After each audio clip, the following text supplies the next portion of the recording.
Welcome to Make a Difference with Phil Martelli. He is Phil Martelli. I am Jared Phillips. And Phil, it has been a pretty busy week if you are a Philly sports fan. I think you could say two teams in the playoffs. The Phil's trying to find some footing, find some groove. I think we'll talk about that a little bit more, definitely with our guest today, a very, very, very much anticipated guest, that is. But when you look at some excitement with the Flyers getting a win, the Sixers, some serious disappointment, you kind of start to think about how can maybe the Sixers, how can the Phils kind of up their level of play a little bit and get the city excited again. And you think about just like when you have a bad loss, right? When you just kind of throw the towel, do you just kind of have to go back to square one and get back to foundations a little bit? You really have to find your foundations, and whether it's your family, whether it's your classroom, whether it's your team, whether it's your business. When you get shook, or on the other side, when you have this great joy, you have to get back quickly and say, what is it that we built this on? And it's not the worst day, it's not the best day, it's a result, and now you have to build off it. We made that sale, we bought that building, whatever it would be in your classroom. Yeah, all the students are progressing with your team. We had a great practice day. Okay, but the next day, go back to your foundations in your family, in your business, on your teams. Be able to articulate what those foundations are, right? And if I could beg all of you, work on standards, not rules. Standards work and last. Rules become arbitrary. Well, maybe it doesn't apply here. No. Standards, respect, communication, daily improvement. They were the foundations of my programs, of my teams, which led to the building of the program. So think about that and answer that for yourself. What are your foundations? What are your family foundations, your classroom foundations, your team foundations, your business, your community foundations? Build off of those. I think a great place to start building a foundation might be maybe the inspiration from a Martelli Minute, perhaps. The Martelli Minute that got a major shout out on Crossing Broad. Yeah, that was cool. That was tremendous. We thank the writer and for acknowledging and telling people that he felt like it was me talking to him every morning at 6:30 on Instagram. Phil_Martelli, and it's a thought. He said they didn't seem like they were programmed, right? He really thought it was my thoughts, and I appreciate that. So the Martelli Minute every day, 6:30. It was Matt Schultz, by the way. I just wanted to double check and make sure I had his name right. I should have known that. Matt was a writer for the Hawk newspaper.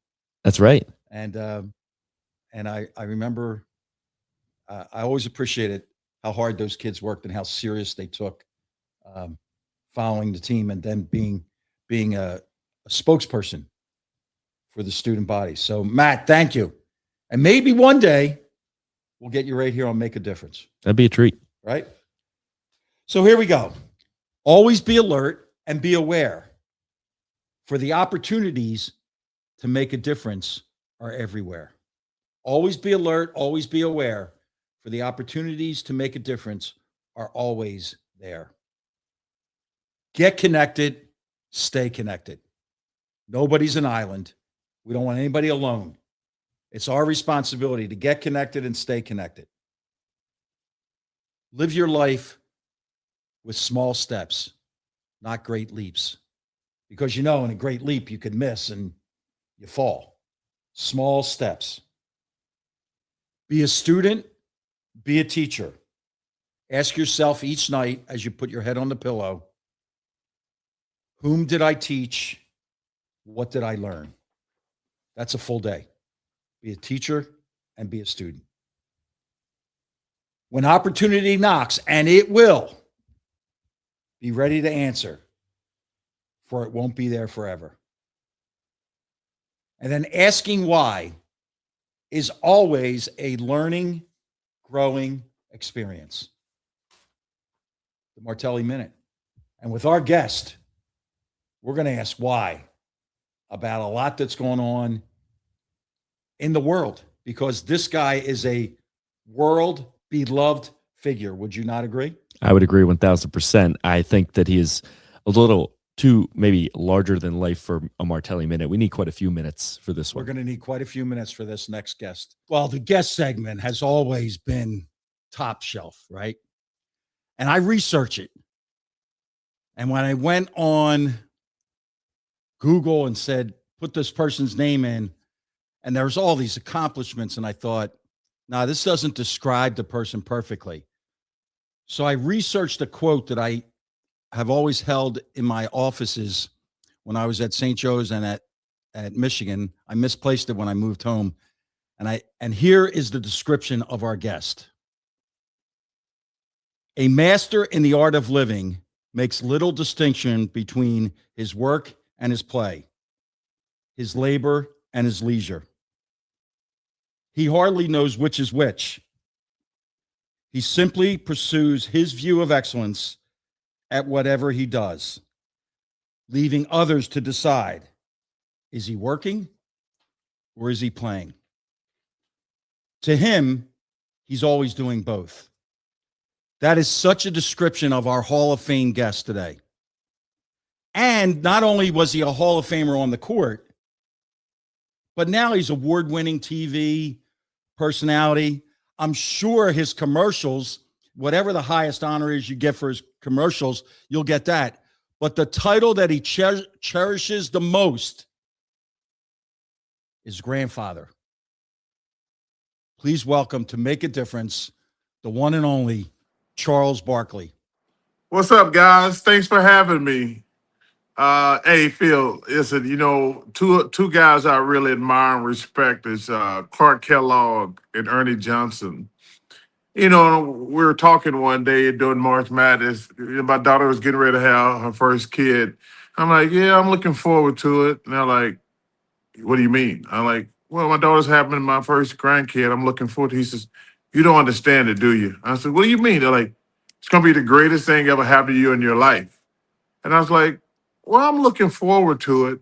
But give those two guys credit, man. Being a grandpa, man, it is the most amazing thing. Obviously now, talking to other grandpas, they're like, yo, isn't it the most surreal thing? And I have two. I have Henry, who's just turned 4, and I have little Charlie. She just turned 2. I mean, she'll be turning 3 soon. But it's the greatest thing ever, man. And it's something you can't even explain. It just brings you such great joy. Amen. Amen. And once they get into activities and you're like moving your schedule around to make sure that you don't miss anything. You don't miss a recital. You don't miss an athletic event. You don't miss a back to school night. I know I've talked to you. So yeah. Hey, Phil, my grandson Henry is playing T-ball. And let me tell you something. We have at least got him to drop the bat at home plate now. That took about 5 games for him. All the kids ran to first base with the bat. So it took us about 4 or 5 games to get them. Number one, I think they only play sports to get the snacks, number one. But we're making progress. We're at least dropping the bat at home plate now. So we've come a long way in about 5 games. Charles, I hate this. I'm not going to even bring this up, but if he's hitting the ball off the tee, we might need him in Philly this summer. I'm just saying it's really rough right now. Hey, I've been paying attention, man. We could be the Mets, though. The Mets have lost 10 games in a row, and I happen to be flying back to Arizona, and the headline was, the Phillies and Mets can't be this bad. And I said, damn, the Mets have lost 10 games in a row, and we're in the same sentence with the Mets. Things cannot be going good in South Philly.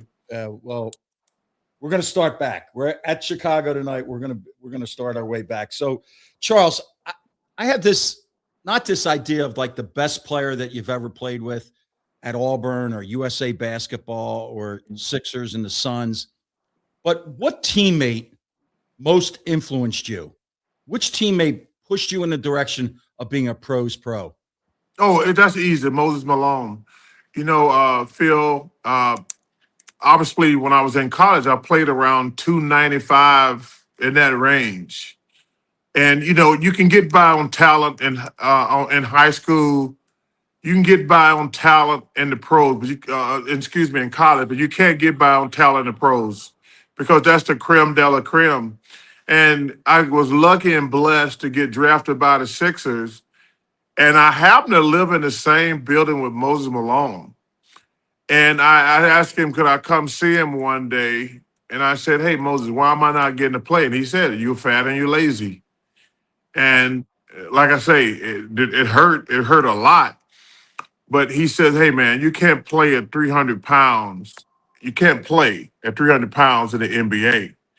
And let me tell you something, Phil. This dude who's already obviously on the downside of his career, gonna be Hall of Famer, blah, blah, blah, took time out of his day every day before practice, after practice, to help me lose 50 pounds. And it changed obviously the entire dynamic of my career. Because, as long as you've been coaching, I'm pretty sure you've seen, and I've seen it in the NBA in my probably close to 40 years now. You see guys who have eaten their way out of the league, and you've probably seen guys as a coach eat their way out of college and whatever. So, man, I'm so blessed to thank God for Moses.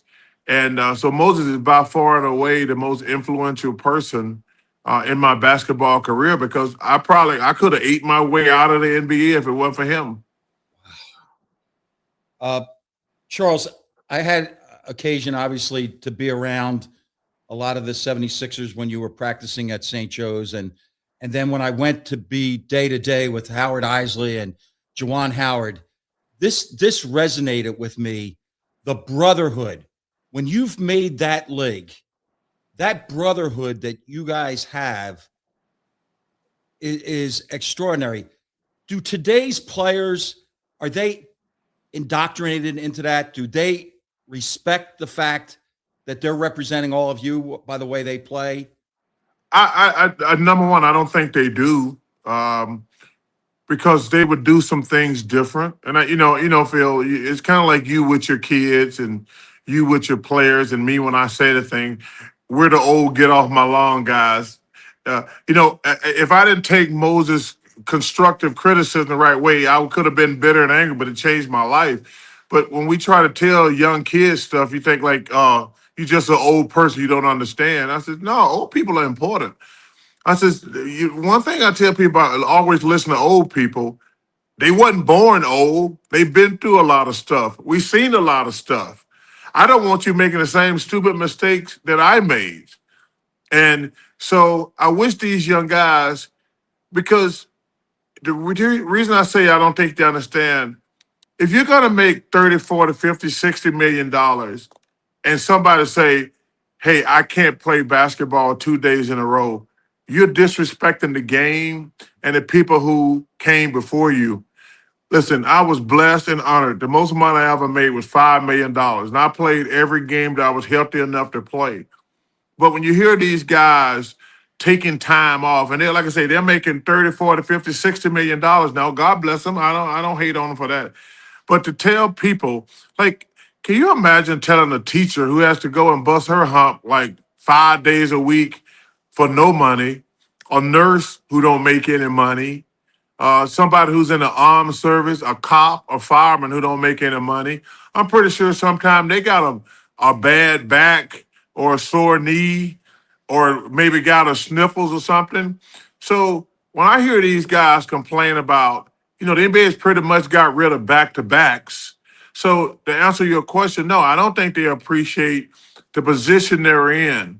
You play basketball. It's like this year, you hear these fools and idiots on television talking about, well, if I'm Jason Tatum, I don't come back until next year. I'm like, why would he wait till next year?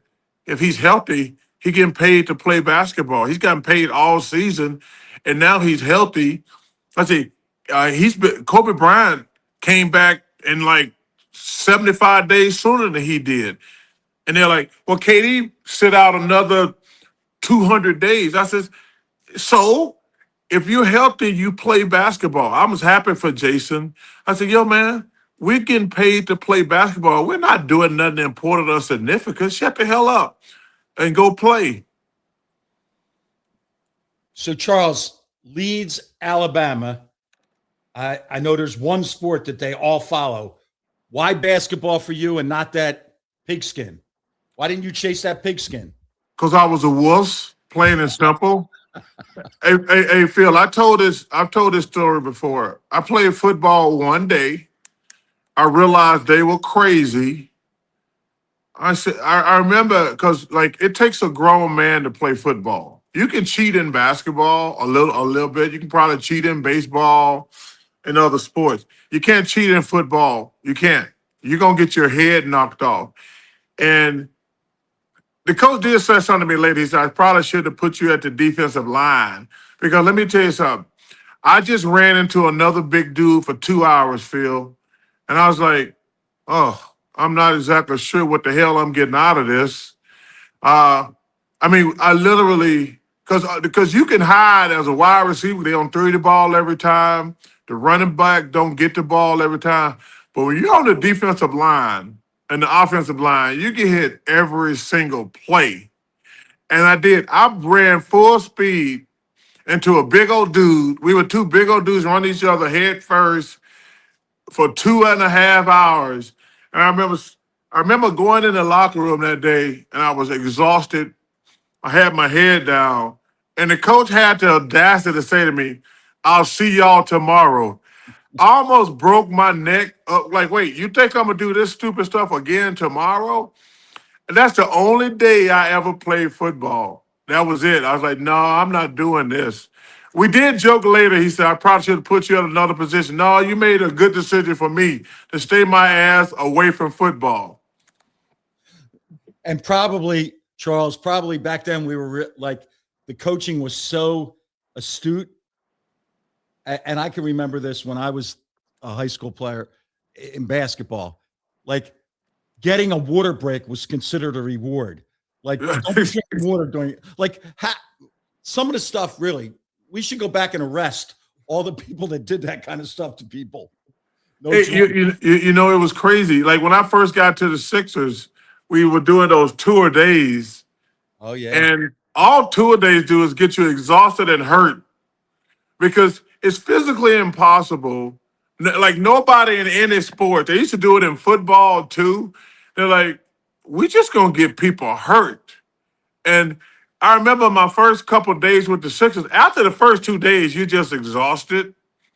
And like, you just out there like you're gonna get hurt or something. Now teams don't even, they say, man, that's enough practice one time a day. But that used to be like, no, we don't get water breaks either. That's a sign of weakness. I like, the sports have evolved so Yes. much. Yes. Yeah. So and thankfully so. But man, no. I was like, why are we practicing 2 a day? Just because that's the way we did things. Now you look back at it, now you're like, that was just stupid. Really, really. So, Charles, I'm going to make you the king of basketball. What are you changing? What needs to be changed to get the NBA back to that? You watch the college game. Yeah. What change do we need in our game? Well, I think both games are a mess right now.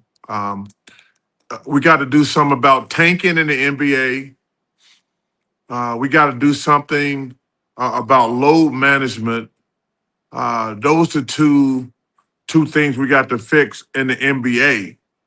And I'm a firm believer. I don't think you should be able to raise your ticket prices if your team is below 500. Those would be the first three things I'd fix with the NBA. First three things. College, man, I think we got to get a grasp on this thing. Kids being free agents every year. There's no job. There's two things about college sports that let you know they screwed up. Number one, college sports is the only league in the world that don't have a salary cap.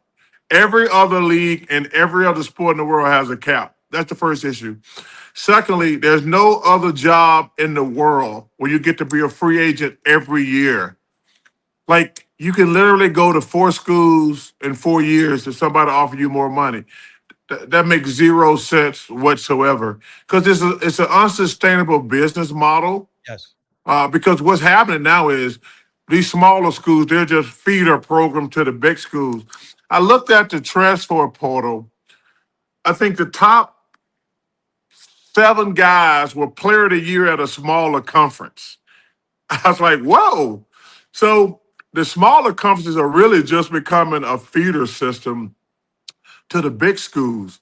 And we had me and Ernie have a podcast, and so we had Dustin May on last week, and we were talking about the transfer portal.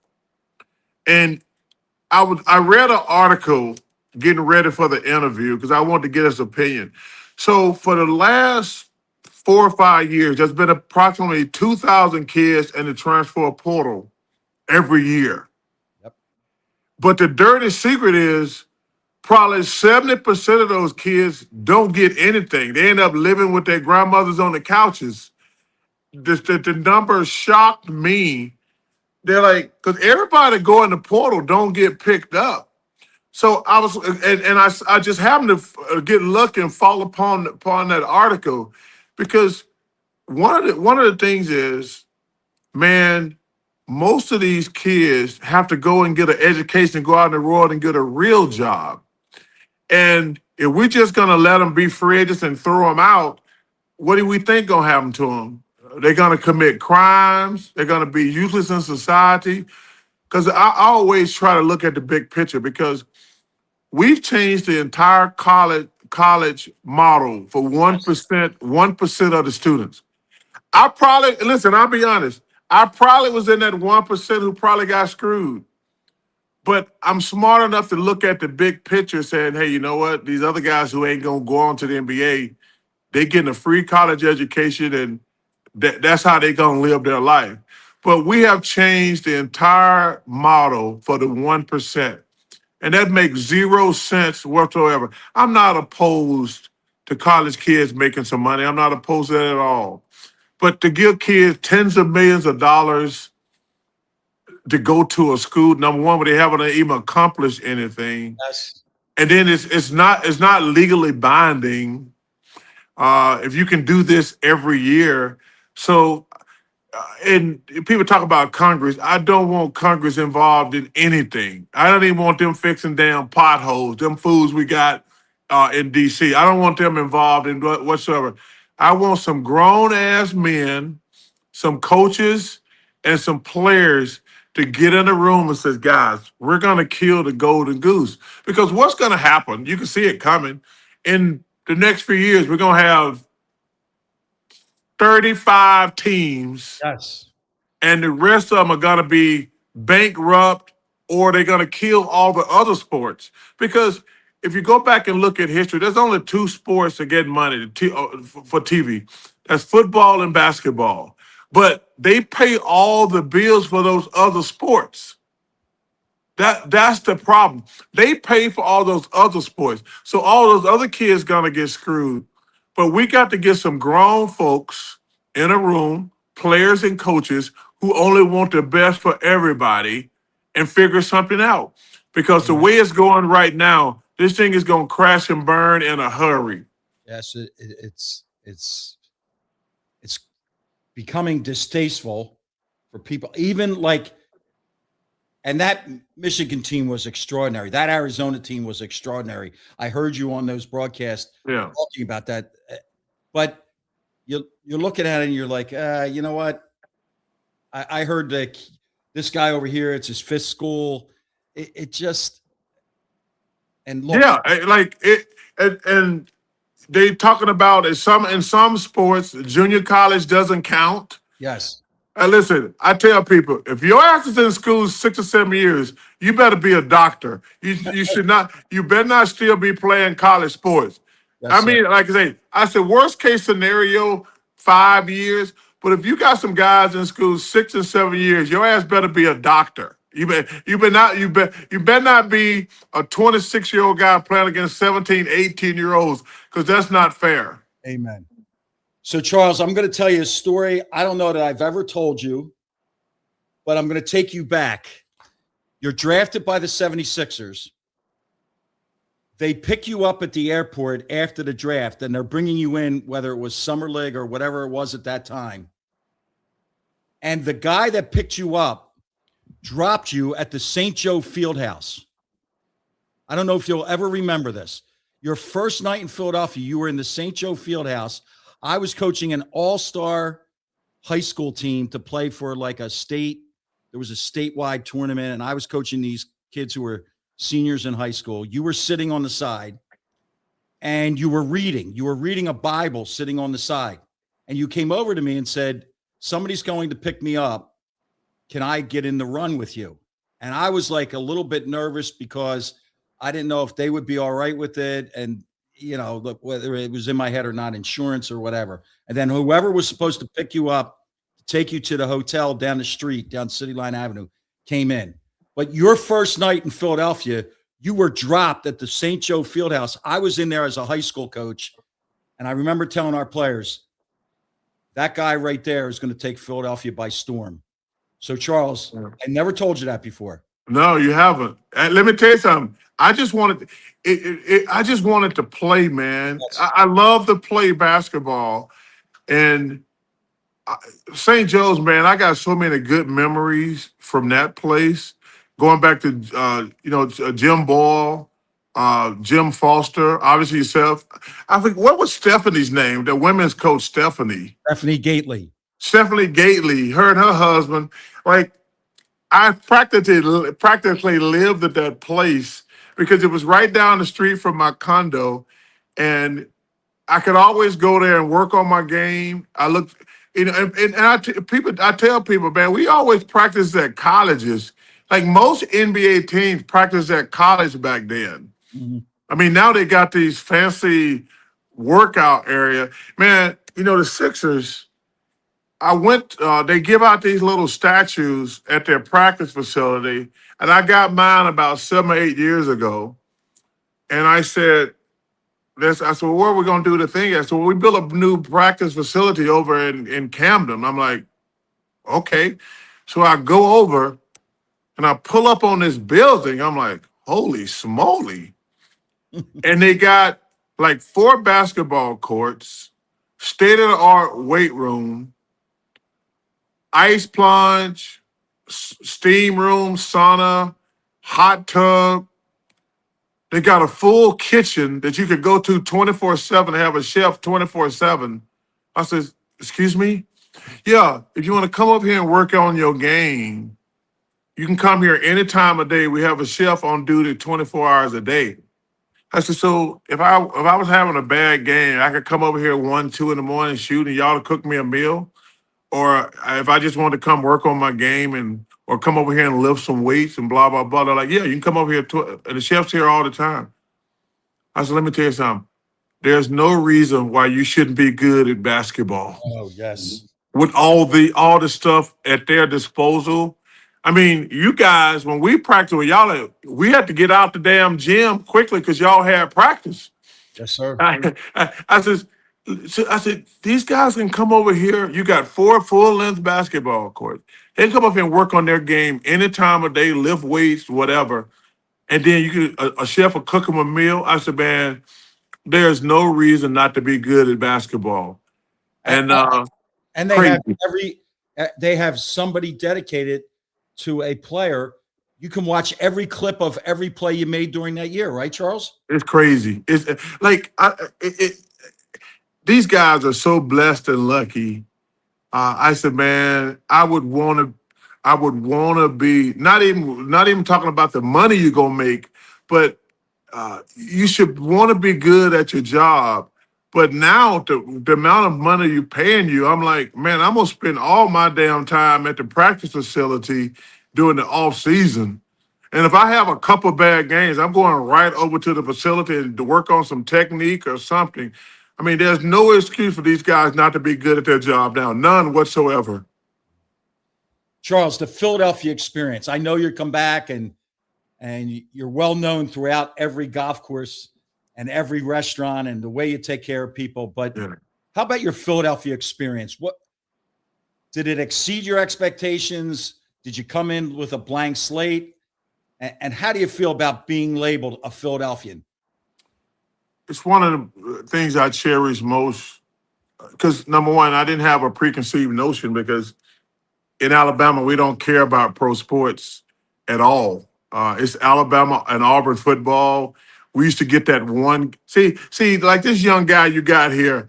He probably thinks so. Me and Phil are so old. There wasn't an ESPN when we were growing up. You guys think there's always been a damn ESPN where they had games on all the time. No, that didn't start, if I remember correctly, till like 82, if I remember correctly. I can't remember, it was so long ago. But you guys think there's like tonight I got to watch 3 NBA games. Like we were on yesterday. We did 2 games. There was 2 games at night. And tonight there's 3 games. And tomorrow night there's 3 games. Like that wasn't like that for me growing up. So I didn't know what kind of environment Philadelphia was. I quickly learned that when you're in New York, Philly, Boston, it's a different animal. But the Philadelphia fans, if you give them 110%, man, they're going to always love you and respect you. And I felt like I did everything in my power to help us in Philadelphia win and be successful. I've never crapped on the city because the people have always treated me great. I lived there 3 months, basically 3 to 4 months a year. I play golf every single day because I'm addicted to golf. But as soon as basketball is over, first of all, it's like 109 degrees here in Arizona. Okay, not gonna even tell. It's like 95 today, but it's like 110 to 120 every day in Arizona during the summer. So I come back to Philly and just stay there, and I play golf every single day. I love Philly. We got probably 5 of the top 15 golf courses in the country. Between Marion, Aronimink, Pine Valley, Saucon Valley, Philadelphia Cricket, man, and those are all ranked in the top 10 to 15 in the country. And then you got Stonewall, that's unbelievable. I think it's called Look Away. You got Commonwealth National. But Saucon Valley is probably Applebrook. Applebrook is unbelievable. I just joined Mike Trout's course over in South Jersey because Mike Trout is such a good dude. But I was like, yo, I'm joining your course. So I just joined. I can't wait to get back to Philly this summer because it just opened. Dave Optimus and the guys out over at Trout National, man. I went on a tour before I moved back to Arizona for the winter, and they were probably about 80% done with it. And I know it's opening. It just opened up in the last couple of weeks, man. I cannot wait to get back to Philly and play that course. Charles, you mentioned just how much TV has changed since you guys were kind of growing up and hooping and everything. And for you guys, though, specifically, I mean, you guys have changed the way a pre and post game show operates. Like, have you ever kind of stepped back and think about how much you and Shaq and Ernie have kind of influenced the way the game is covered and just how much fun you guys have when you do it? Because I think everybody can see it, and it's why it's become truly like the best post game show out there. Well, number one, thank you. But you said something. It should be fun. It's just basketball. We ain't saving the world. I think that I really appreciate the kind words. But so the way the show works is, and most people even don't understand it. We're on from 7 o'clock to 2 in the morning. There's no way we're going to, even Phil do not want to watch from 7 to 2 in the morning, us doing X's and O's and crap like that. That is like, nobody wants to sit at home and watch us talk X and O's. So we try to reach a fine balance between fun and X and O's. And to be honest with you, we want to make it more fun because there's 2 different audiences. There's basketball audience, which they're easy. They just want to watch basketball. But if you got a wife or a girlfriend or a daughter or a son, we want them to sit there, even though they don't know anything about basketball. Maybe it's different with a son because he likes sports. But if it's a dad who got a daughter or a girlfriend or a wife who don't know shit about sports, we want to make them laugh and have a good time. So That's really the key to what you when you said in your explanation, man. We want you to have fun, but like I say, people don't even. I said, man, we're on from 7 to 2 in the morning. What do you want me to talk about? The triangle, the hedge, how to go over, how to go under, how to blitz it, what's the elbow, and like nobody want to hear that for damn 7 hours. Nobody wants to hear that. They want to laugh and they want to say, okay, well, we'll talk a game, but we want you to have fun watching the game. So that's the fine line that we have to walk. Like I say, when it's time to talk basketball, yes, we can do that. But when it's time, like, yo, man, we've been here like 3 hours, and the worst is when you have a crap game. That is the worst. Oh, wait, let me tell you something. Like yesterday, we had two games yesterday. We had the Sixers against Boston, and we had Oklahoma City against the Suns. The closest game was 31 or 32, if I remember correctly, and that was the Sixers. Now, can you imagine what the hell are we going to say? Like, well, okay, there's not a lot to say. The Sixers down 20 at halftime. There's not a lot to say. My Suns are down 25 at halftime. So now you're like, and that is flat out the worst when you have crap games. We had the two worst games yesterday. It was brutal. Charles, I have one basketball question and then two final questions. One would be this. Is there a team in today's game that you would have flourished with, that you said they play Charles Barkley basketball? And then is there a player in today's game that you said, you know what, I would love to be Batman and he be Robin, and we would tear this league up? Well, I think that I like the way the Pistons play. They play real fit. They can't score now. That's why they're in trouble against Orlando. It's going to be a knockdown, drag-out series. But they play great defense. And Phil, you know this. Doug Collins, one of the people I really admire and respect, talk about this all the time. The most underrated talent in sports is effort and energy. Mm-hmm. People get so enamored with talent. And if you got a guy who's talented, who's lazy, and you've seen a lot and I've seen a lot in my 40 years, I've seen a lot of guys who I've said, man, when that guy gets it, we ain't going to have a chance. And that guy never gets it. And that happens a lot more than people realize. But I like the way the Pistons play. They play tremendous defense. They play with great energy and effort. They got to find a way to score or they're going to lose to Orlando. But I like the way the Duran kid plays. He's an old school power forward, a defender, rebounder. He's got to get better offensively, but he's a tough hombre. So Jalen Duran is probably one of my favorite players to watch today. And we can't let that go without saying to people, he's from Philly. Yes, from Philly. So we looked at him carrying that badge around, right? He got a little bit of nasty in him too. I saw him for Overtime Elite up in Albany years ago, and I remember it was him and Imani Bates, and I was like, Duran's going to be an absolute star. It was unbelievable. See, and that goes, you're talking about Imani Bates. Like, see, this is the thing. I don't know if he's ever actually played in the NBA. And, he's like, quote unquote, the number one high school player in the country.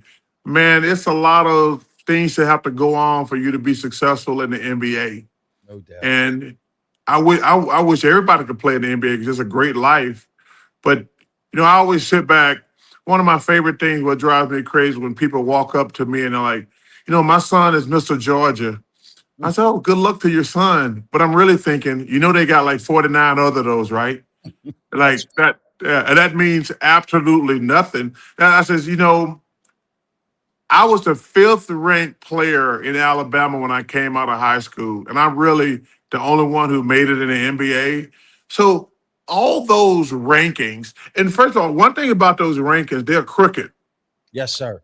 Because I tell people, I said, they ask me what I think about the stars and the rankings. I said, well, they're biased because they're going to give the guys who live in the big city, they're always going to get the highest number of stars. Like, I'm trying to give you a good example. Like if you got a really good player in Philadelphia, and the Philadelphia Inquirer, the Daily News is ranking players, and you got a kid out in, I'm trying to think of a little horse town. So, if you got a kid from Lancaster, Yes. he's going to be ranked lower than the kids in Philly because he's in Philly. So I'm from a small town of a couple hundred people. I obviously turned out better than the other four guys who were ranked ahead of me, but I got penalized because I'm in a small town. All those other guys were from big cities. So I tell people, don't worry about the stars. Just, if you keep playing, Deion Sanders said something really good the other day, and I'm a big Deion fan. We're talking about NIL and things like that. He says, I'm getting a little frustrated with guys chasing the bag. And he said, if you get really good at your sport, the bag will come to you. Like, Preach. yeah, don't chase the bag. If you're really good, we will bring you the bag. But if you're just gonna chase the bag after every year, that's never going to work. I mean, you can't chase the bag because if you try to be the best player you can be, the bag will find you. Yes, sir. Yes, sir. All right, Charles, last two. You have just an unbelievable people aura about you. So you're people centric. Yes, you're Hall of Famer and TV and all that kind of stuff. That's like the wrapping around the gift. But at your core, you're people centric. Was that something that you grew into over years, or was that taught at home? No, it was like, and I ain't trying to be humble or whatever. I'm like, yo, man, we play basketball. What are we talking about here? We're not teachers. We're not fire. Like I say, I ain't even trying to be humble. I'm talking just common sense here. I'm like, Yep. yo, man, we get paid millions of dollars to dribble a stupid ass basketball. We're not teachers. We're not firemen. We're not policemen. We're not anybody in the armed service. Like we the luckiest dudes in the world. I says, you should be happy when people come up and want to autograph or take pictures. You says, I'd be happy to do that for you. But I like I say, man, these dudes, some of them drive me crazy. Yo, man, you a basketball player. You a baseball player. You a football player. You a hockey player. We're the luckiest dudes in the world. We get paid more money than 99.9% of the people in the world that play a stupid sport. You should be nice to everybody. You should. Why are you in a bad mood? Yeah, Mhm. I says, why in the world? Like, wait, y'all gonna pay me millions of dollars to play basketball? I like, no. I'm in a good mood. I'm in a really good mood. Wait, I get 3 to 4 months vacation every year. What in the world am I upset? No, man. No, you should always be in a good mood. And if people like, hey, can I say hello? Of course you can. Hey, can I get autographs? Yes, you can. Can I take a picture with you? Yes, you can. And I'm like, dude, these guys drive me crazy, man. They're like, well, I don't sign autographs, I don't take pictures. I'm like, why? They acknowledge and they said, hey, they appreciate you for being really, really good at something. And so yeah, man, just be nice. Just don't be an asshole. It's not that hard. Because 99% of the people in life never get asked for a picture and never get asked for an autograph. To think like you're in the 1% that does, preach. We're the luckiest people in the world. Yes, sir. So, I mean, Charles, you said something earlier about my feels. Now we stinking up the junk right now. We are, but you know what? Being bad at baseball is not really life or death. yes, sir. I mean, it's like, okay, we got to pick it up, but like their life, yeah, the losing sucks. I'm pretty sure, but I'm pretty sure they're still doing good in life. I would think. So, Charles, we end this segment always with this question: who's made a difference in Charles Barkley's life? I had the greatest grandmother uh, in the world. She talked to me a lot about treating people. She says, always just be nice to people. This before I even had any money. She says, there are a lot more good people in the world. Like, I think the one thing that we there's so much negativity out there on television. Like when you turn on the news, the first four stories are gonna be really, really bad. Uh, you pick up the newspaper, the headline's gonna be a lot of either a war or political fighting, something stupid going on. But man, there's a lot of good out there. And my grandmother was always say, Charles, look for the good. Yes, sir. Always look for the good. Yeah, there you go. So, Charles, thank you. Thank you for coming on and making this episode of Make a Difference special. I cherish our friendship and I thank you for all that you've always done for my family and I. Thank you. You're, of course, brother. And you're a good man, and I'll see you as soon as basketball is over. Yes, sir. All right, guys, y'all take care. Thanks, Charles. See ya. Okay. All right, be safe. Well, I already know because the audience may not have seen it, but your jaw dropped about minute 2 and stayed that way up until what were we, 40 some minutes? I think about 45 minutes. Yeah. Yeah. And the joy in your eyes from hearing Sir Charles, that was a treat. I think it's just incredible because he's the perfect example of what you see is what you get. He is exactly the larger than life personality. He's kind of that you see on TV, that you see and hear about. Yeah, it just felt like he was right on the couch here, just chopping it up with us for about 45 minutes, and it was us. Yeah. It wasn't like, you know, who has the largest podcast in the world, or he could have been on ESPN or NBA TV. But he went out of his way, flying back after his show on Sunday to tell me I'm available at this time. And what did he say when we asked him, were there any time constraints? He said, I'm off for 3 days. That was what a treat. What a guy. What a guy. And how about the story about his first night in Philadelphia? Oh yeah. On Hawk Hill right away, huh? Sitting there, reading the Bible, all of his bags. That's how they treated, what was he, the 6th pick in the draft, 9th pick in the draft? That's how they treated him. And he wanted to play against these high school kids that were going to play in the state tournament, the Keystone Games it was called. Thank God for their sake that he didn't. Well, I don't even know. I wouldn't even have thought at that time, but I didn't know. I think someone for the Sixers would have grabbed you by the neck and be like, what do you think you're doing? That might have not been. But Charles, I'll tell you what, it keeps getting harder and harder. We're running out of space on the mountain. We are running out of space. But next week, we're going on location to the site of a state championship team. And there's rumors that the entire student body is going to be in on the podcast. That will be, I don't know how you're going to do that. It's big time. It's high pressure situation there. Yeah, we're good though. Yeah, we'll be just fine. We're good. We've had an audience before. Sure. I think that there were some really good nuggets from Charles and just the state of the game too, where it's at right now. I mean, he especially, obviously he's watching the NBA every day, but he's still so tuned in and talking about and thinking about college hoops at every level. And I feel like it was interesting to hear his thought process on just the portal, NIL, where it's all at. And I feel like you have a nugget or two there for Coach's Corner, don't you?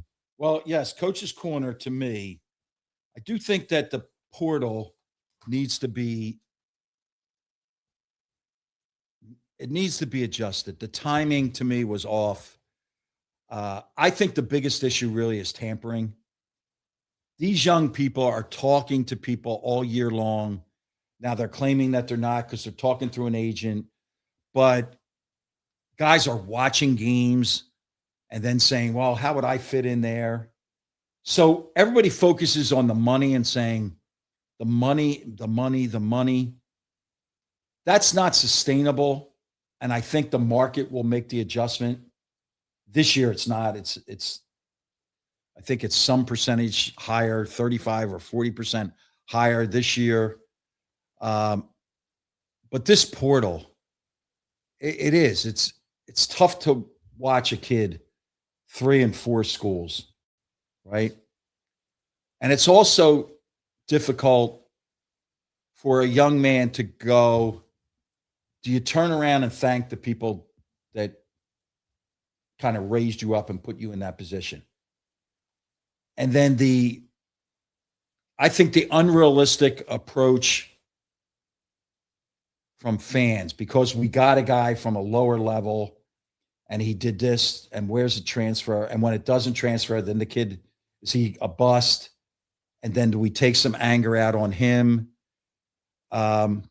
We really have to get, I have no problem with that about multiple moves. The proposal that's out there being talked about, giving everybody 5 years of eligibility, but that you don't get a waiver, you don't get a red shirt. Now they're going to lose that in court, but some effort must be made to give these kids a home, if that makes sense. When you move around, where do you go back to celebrate, and where do you go back for guidance? If you're just a transactional player, really, I would like everybody to strive to be transformational. Let's do better across the board for the sport to get some stability on kids being able to say, I am home. And right now we don't have that. I think that Charles put it very astutely when he mentioned there's no salary cap and everybody can jump to wherever everybody's a free agent every year. We've had past guests that I think have put it very terrifically as well. Jay Billis is as in tune as anybody on the situation. And you wonder, at what point does a salary cap or some type of CBA make sense where these players are essentially signing contracts? I mean, at this point, they're effectively professional players if they're getting paid to play the game. And should they be treated as such, just for more structure for everybody's sake, right? I think there's a lot to be still figured out with it. And I think, like, even reflecting on some of Charles' thoughts, we now have any number of kids on a team, on a campus, making more money than a professor. Doesn't feel right. Doesn't feel right. Now, they do provide a service, but we're not considering them employees, because that brings in a whole set of legalese that I don't profess to be aware of. But you make a good point. Charles makes a point. And let's get back to the joy of watching these guys play basketball and grow up and be recognizable in their communities and on their campuses. If you're there for 6 months and you play 35 games or you play 16 football games, are you truly, like Charles is an Auburn Tiger, are you truly your school a representative, or are you a hired mercenary? Well, you mentioned even with Charles, you think about these teams that were so terrific this year, like Arizona. Michigan won the title. Their team is comprised entirely of guys that were, a big part of their rotation is guys that were really not part of the program at one point or another. And it's a testament to the recruiting ability of Dusty May, of course, but also at the same time, these players, now that they've won a title, they're always going to have that connection. Yes, that's a given. Good point. That's a very good point. But do you have the same connection? Do you have the same connection if you went through a really rough year? Can you still, like, you all experience overcoming the that, peaks and valleys, right? Yeah. If you all experience that, then you do have a lifetime connection. Can't say, well, no, I like those guys because I won a league championship with them, but those guys over there, we fell short of expectations. That's not right. You're on a team. You were on that team for life. It's there's certainly a lot Yeah. to sort through with it all, but there's many so many moving pieces, and I agree with Charles in the sense that the people that need to figure it out are work within the NCAA. I don't think an outside force should be tampering. I did want to throw that in there when he said, I don't want Congress. You know what? I would like Congress and the people in Washington, D.C. to allow me not to pay $4.19 for gas. Amen. Is that reasonable? It was 409 as I was driving in to the house today. But yeah, it's yeah. Worry about that. How about we, I prefer that and get everybody out of harm's way. Like those things are important. Yeah. Let the let the people at the top at the NCAA figure out how they're going to govern their institutions. So we'll probably have to take that, but I haven't been asked to be anywhere with that yet. So the gas prices haven't been hitting you so hard. No, I've been some places though. Fascinating trip into Chester, the Union Soccer Club facility. I got a tour and I was able to speak to the YSC Academy, 82 students who are in some way, shape, or form connected to the Union Soccer from 7th grade to 12th grade. They get their education there, their meals, and we had a chance to speak to them in a town hall. Keith Wilford, Widener Hall of Famer in lacrosse, and he is the student whisperer. He invited me down. He's been a friend for a long time, and I had a chance to speak to them. And then Friday night, I went over to South Jersey. American Cancer Society honored a true hero, Dr. Arnie Baskis. And Arnie Baskis was honored with the Spirit of Life Award in South Jersey. And what a man. He has done so much for Coaches versus Cancer, for the friends and family that call and they'll say, can you help? And really, Fran Dunphy and I don't have a power on that. But Dr. Baskis has answered that call. And I'll never forget, a high school coach friend of mine called me one day and said, if I don't get help, I'm going to die. And then 15, 17 months later, he called me and said, because of Dr. Baskis, I am now going to live. That's who he is. He was honored, and I was delighted to be able to stop by. So I thank the American Cancer Society for the invitation to stop, and I congratulate all of you for selecting a true hero, a true hero. And then that'll just set me up for where to go. Now, I will be attending the viewing for a Widener teammate, Steve Jones, terrific player, year younger than I. He was on, we had terrific teams, and Steve was a great young guy, and I'll be able to attend his viewing and see some of my teammates. Then I'm going to the Hoop Group headquarters to film videos for the Phil Martelli Academy, August 15th to 19th, grades 6 through 10, or ages 11 to 15, 16. We're going to run skills, drills, competition, summer reading, and note-taking is going to be part of this academy. And we're just starting to unveil that. And one of the ways we're going to blitz social media with some of the drills and some of the ideas that we want to present for the Phil Martelli Academy at Pocono Invitational. So back to the old days. Academy in the mountains. Looking forward to that. Then I'll attend Lansdowne versus Cancer. They are granting a scholarship for Steve and Tom Ahern. Tom was a classmate and teammate of mine in grade school.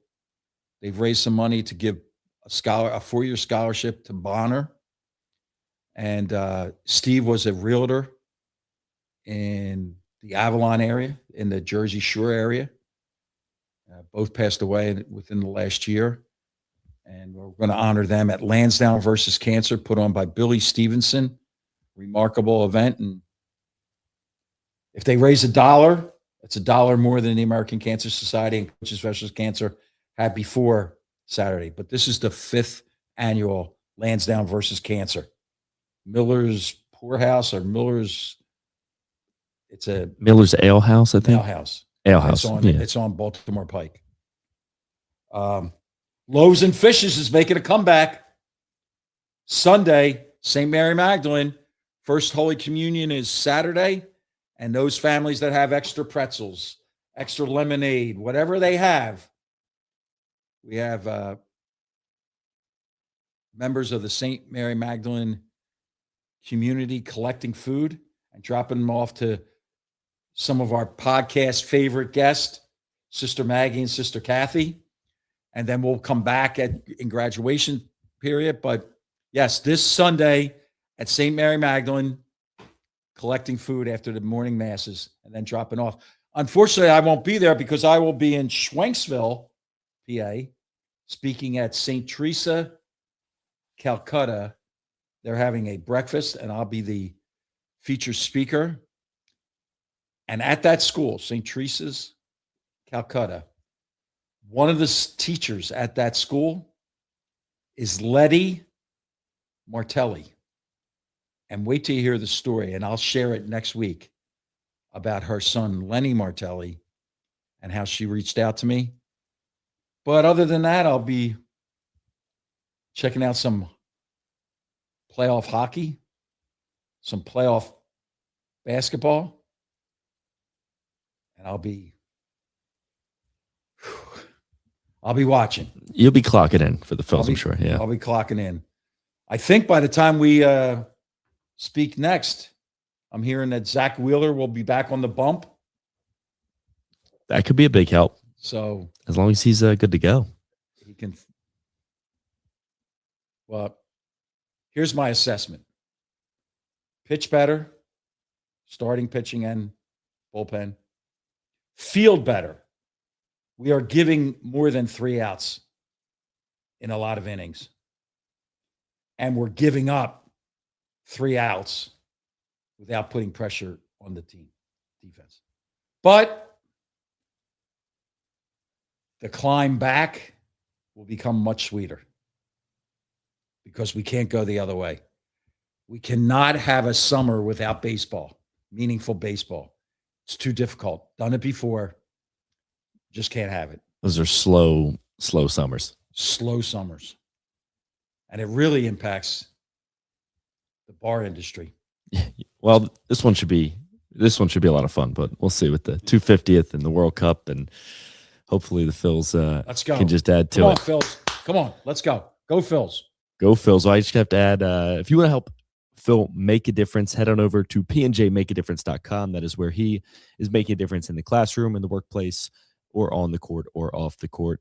We are at Make a Difference Pod on Instagram, TikTok, and YouTube, at Make a Diff Pod on X. Make a Difference with Phil Martelli on Facebook. If you're watching on YouTube, feel free to like and subscribe. And if you are listening on Spotify, Apple, wherever you get your podcasts, we greatly appreciate that 5-star rating. If you're looking for the Martelli Minute, it is at Phil_Martelli every morning at 6:30 a.m. on Instagram. Our thanks again to the great Sir Charles Chuck. What a blast that was, just having Charles Barkley on the show. You mentioned it a long time ago, and I was like, if you got him, that would be something. And he was. And one of the things, yes, it's a little long, but this is a segment that you can listen to. You can break it up. You cannot miss that discussion. Oh, absolutely not. I think we might have to hit the trifecta just to be safe. I think one team in particular is really going to need our help. So go Phils, go Flyers, go Sixers. All right, go Phils, go Flyers, go Sixers. Thanks for joining us.